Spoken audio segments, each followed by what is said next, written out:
Assalamualaikum warahmatullahi wabarakatuh dan salam sejahtera untuk kita semua. Kembali lagi bersama saya pada channel Baku Inga TV. Ini adalah segmen Baku Inga Podcast. Narasumber kita kali ini adalah Ketua Program Studi Pendidikan Sosiologi, yaitunya Bapak Dr. Yosep D.A. Santi, MSI. Nah, mungkin nanti kita akan berbincang-bincang.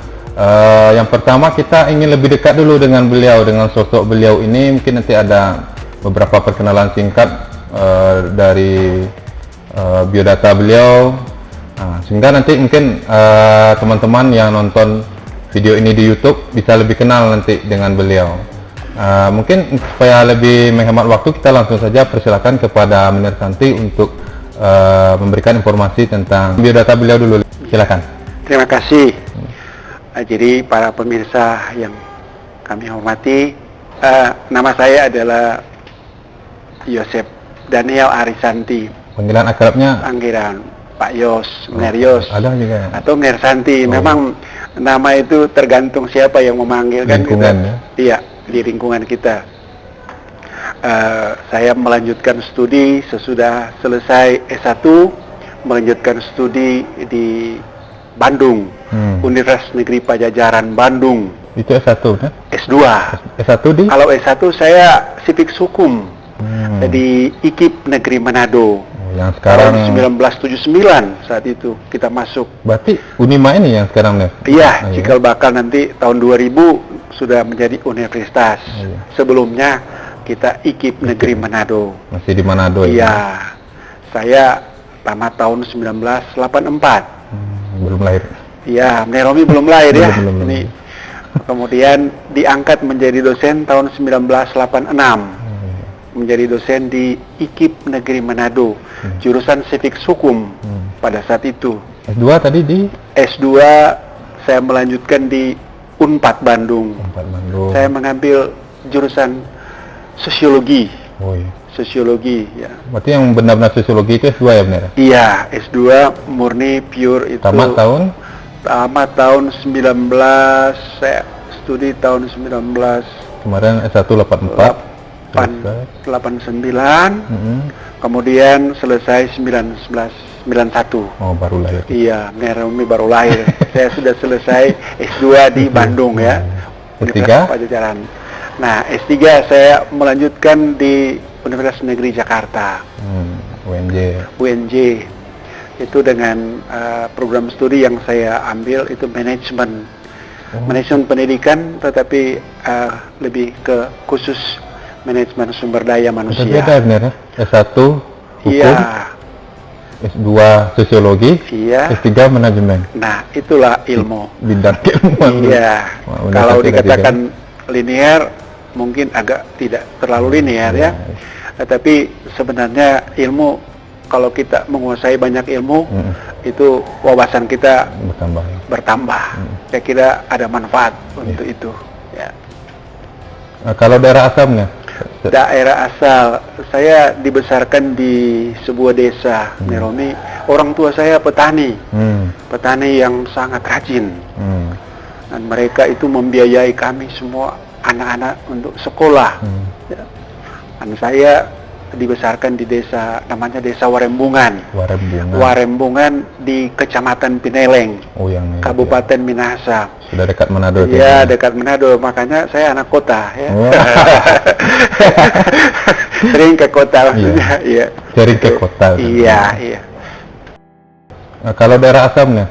Daerah asal, saya dibesarkan di sebuah desa, Menir Romi.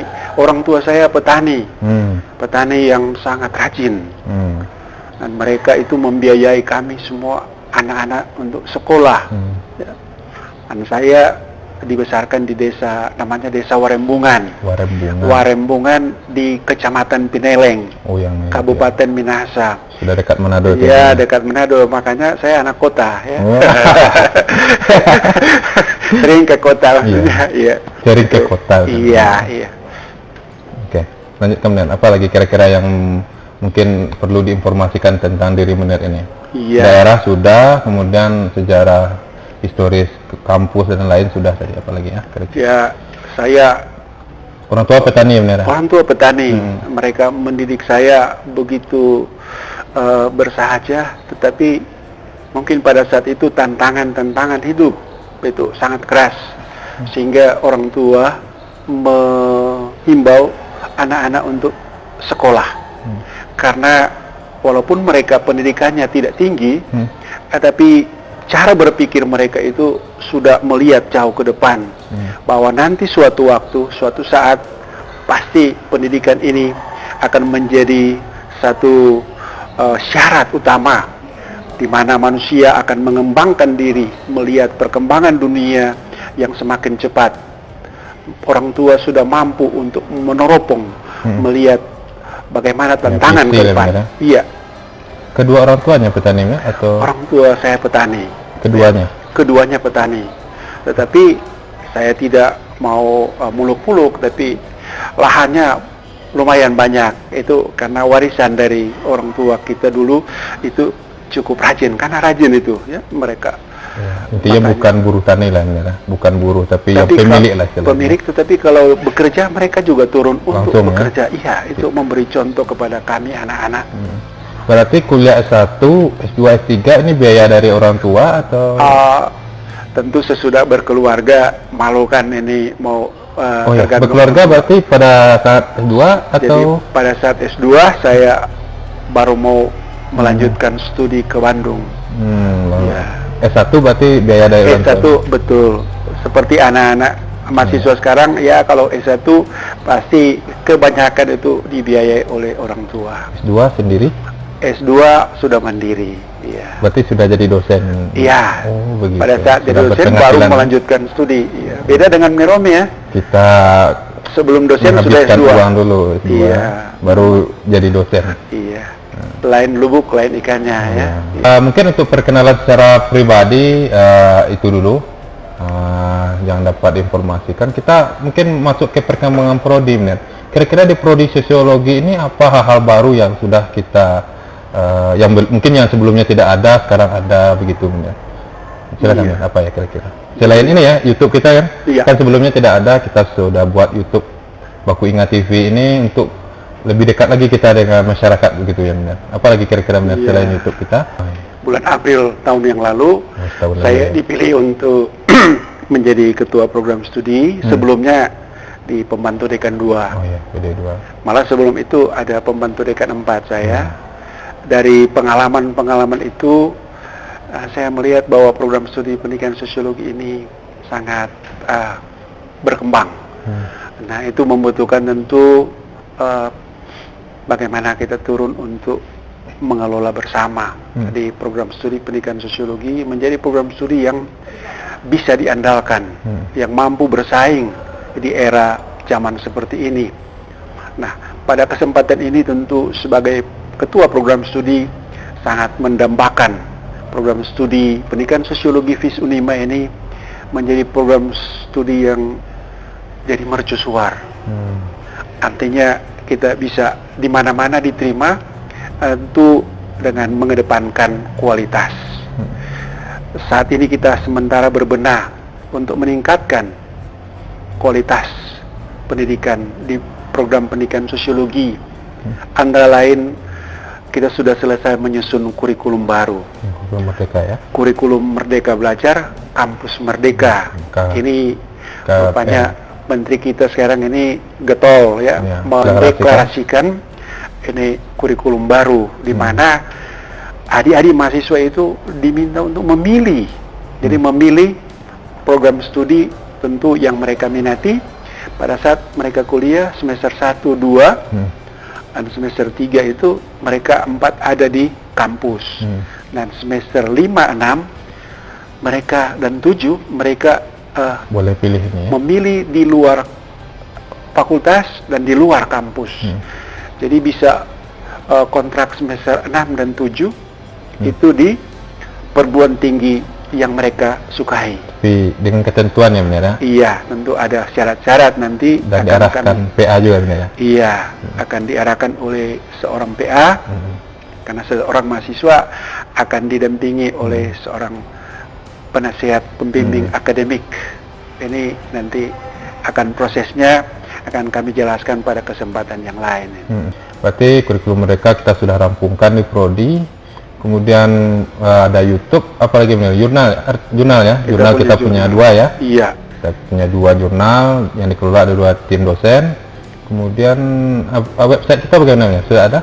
Kita sudah punya website itu. Ya, dikelola juga oleh salah satu dosen. Semua kebutuhan mahasiswa zaman sekarang ya. Ya, itu, kebutuhan untuk era digital lah, benar. Itu Kita sangat sudah punya. vital, sangat vital sekali ini. Ya. Jadi hal ini tentu akan membuat daya tarik. Jadi daya tarik dari calon mahasiswa untuk melihat fasilitas-fasilitas yang ada di program studi pendidikan sosiologi FIS Unima.